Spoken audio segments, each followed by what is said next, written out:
All right, welcome to section 1.5, which is all about angles. What's an angle? Well, we'll give a definition for an angle.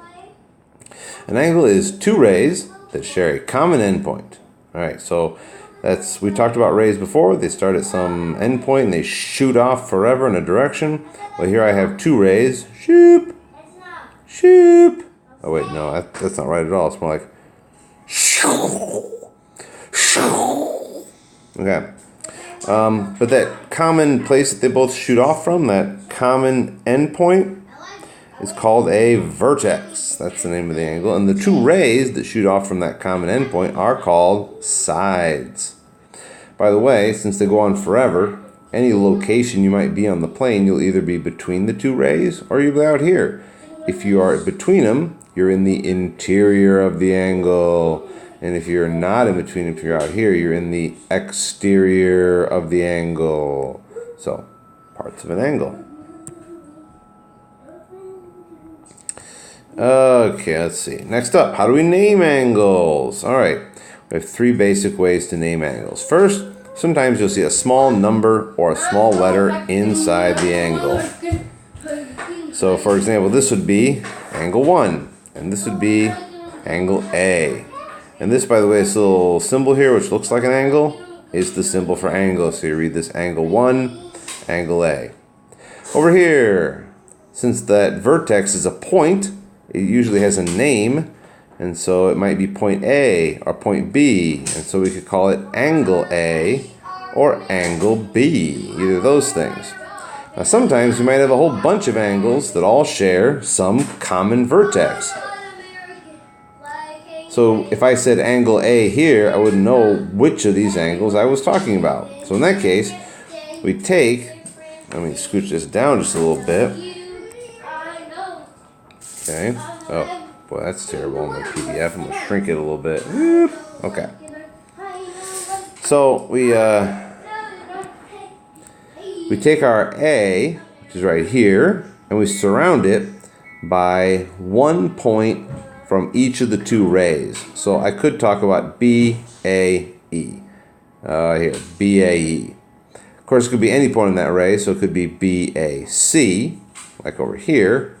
And I could always reverse it as well. So BAD is the same as DAB, same angle. Daddy, so in this case, well, hold on a second, bud. What can I do? So where was I? Yeah. So you would just take that vertex and surround it with 1 point from each of the two rays that make up the sides of the angles. And it doesn't matter which one comes first, which one comes second. So BAD is the same as DAB. So BAD, DAB. All right. Next up, how to measure an angle. The measure of an angle. The measure of an angle is how far you would have to turn to go from looking down one side to looking down another if you stood at the vertex. Star, it's a really sloppy definition, but it's what we're going to do for now. So I'm going to scooch on down. Angle measures go from 0 to 180. Also a star here. If you've ever played like a skateboarding or snowboarding game, you know that there are angles much bigger. So, but in our little world of geometry, everything goes from 0 to 180. 180 is a straight open angle. So if I was looking to the left and I turned all the way around and I'm looking to the right, that's a 180 degree angle. There's a 0 degree angle. So if I'm, wrong tool there. 0 degree angle, so if I'm looking to the right and I don't turn at all and I'm still looking to the right, that's a 0 degree angle. Down here, if I am looking to the right and then I turn so that I'm looking straight up, that is a 90 degree angle. That's also known as a right angle. By the way, I don't know if I mentioned this one up here, the 180 is also called a straight angle.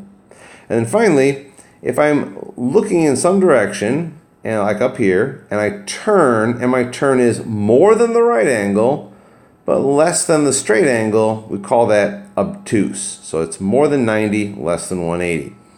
And then if I'm sitting at some angle, I'm looking down one ray, and I turn to look down the other, and my turn is less than the 90-degree angle, but more than the 0-degree angle. So between 0 and 90, we call that acute.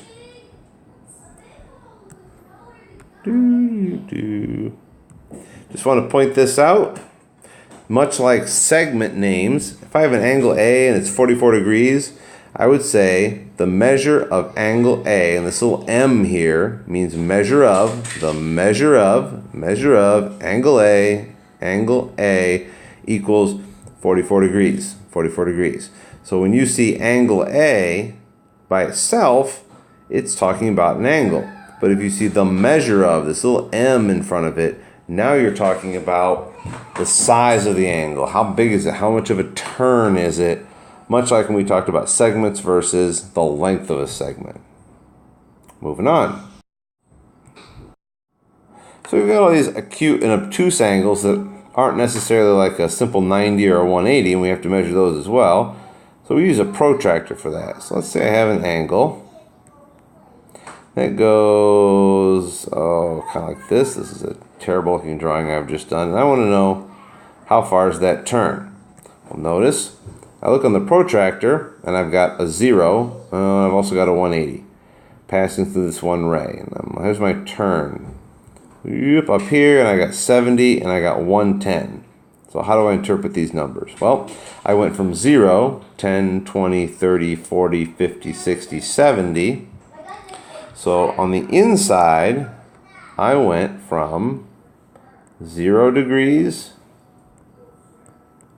to 70 degrees. And so overall, that is a 70-degree turn. On the other hand, out here, I went from 180 to 110. So I went from 180 to 110. If we think about that, that is 180, 170, 160, 150, 140, 130, 120, 110. That's 10, 20, 30, 40, 50, 60, 70 degrees of turn. So there is so no matter what happens here, if you use the inside numbers, you get 70 degrees. If you use the outside numbers, you get 70 degrees. The only thing is you don't want to mix them up. You don't want to use, one inside number and one outside number. That'd be a problem. Now, you may also run across a situation where, let me add another angle line in here. I want to know what this turn is right here. That's a little more complicated because this one started at 0 and I could just count 10, 20, 30, 40, 50, 60, 70. Pretty straightforward. And here, well, I'm not starting at 0, but I can still just count. It goes from 70, so 10, 20, 30, 40.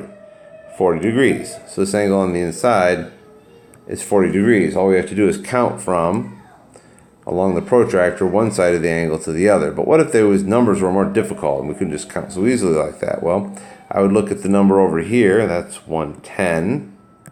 So I would say 110, and I would subtract the number that we passed over here. Of course, we want to make sure we're using both the inside numbers and not, one of the outside numbers. We'll take away the 70 on the inside, and we get 110 minus 70, 40 degrees. So you just subtract the number on that one ray passes through from the number that the other ray passes through. Now, of course, we could have reversed this. I could have gone from this side to that side, from 70 to 110 or 110 to 70. It doesn't matter. And if you reverse these, you would get a negative number. We can't deal with negative numbers, so technically our calculation involves absolute value, just like it did with segments. So this is how you use a protractor. Essentially, you look at what number does one ray pass through, what number does the other ray pass through, and how far is it from one to the next. Now that we've talked about angle measures, let's talk about congruent angles? Well, congruent segments were segments that had the same length, and that's how we measured segments. We measure angles using degrees, so angles that are congruent are angles that have the same measure or the same size. So I would say that angle A, there's that congruent symbol again, angle A is congruent to angle B. Remember, that's that if and only if thing. The measure of angle A equals the measure of angle B. So if I tell you the two angles are congruent, you can conclude that they have the same measure. On the other hand, if I tell you two angles have the same measure, you can conclude that they are congruent. So same size, congruent angles. Move down just a little bit. Oh, I should mention this.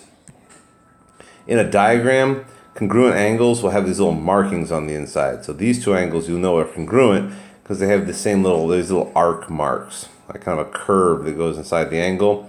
And if there are two of them here and two of them here, that means that they are congruent. It could be a single mark and a single mark, or a triple mark and a triple mark. Anyway, as long as the number of marks is the same, then they are congruent angles. Okay. Angle addition postulate. Angle addition postulate. Just like segment addition postulate, it means essentially the parts of an angle add up to the whole. I'll put my star there. Again, that's mathematically kind of incorrect, but for now, I think it's a simple way to explain it, and we'll move on from there. Here's an example. I have an angle, ABC, and it's made up of two small angles. ABD is 27 degrees, and DBC is 23 degrees. So the measure of the big angle equals the measures of the two angles added together. So therefore, the measure of ABC, the big angle, is equal to 27 degrees plus 23 degrees, which equals 50 degrees.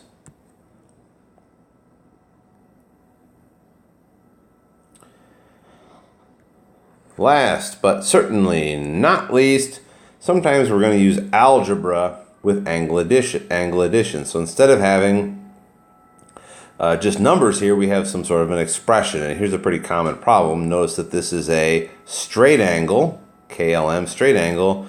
So it has 180 degrees. That's its measure. So we can set up an equation here, and we can figure out that 10x minus 5 plus 4x plus 3 should equal 180 degrees. So we combine like terms. 10x and 4x is 14x. Negative 5 and positive 3 is a negative 2. That's a negative 2. And over here, all that equals 180. I'm going to add 2 to both sides. 14x equals 182. We divide by 14x equals 13. And by the way, I should mention this is where we find x. Sometimes we're asked to take an extra step where we go like this. We would say the measure of, what's it, KLN equals 10x minus 5. And so I'm going to substitute x in here. So that's 10 times 13 minus 5. Let's see, 10 times 13 is 130. Minus 5 is 125 degrees. So in this second part here,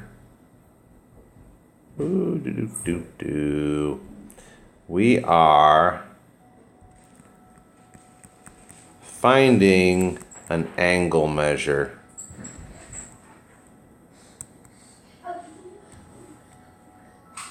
Finding an angle measure. So first we found the value of x by setting up and solving this equation. Then we plug that number back into one of the angle measures to find out what the actual number was. At this point, if that one's 125 and the big angle is, let's just write that down here. If this one is 125 degrees and that's 180, so let's see, 125 135, 145, 155, 165, 175. That's 1, 2, 3, 4, 5. That's 55 degrees. Yep. Pretty straightforward. All right. Sounds like you're ready to do some work.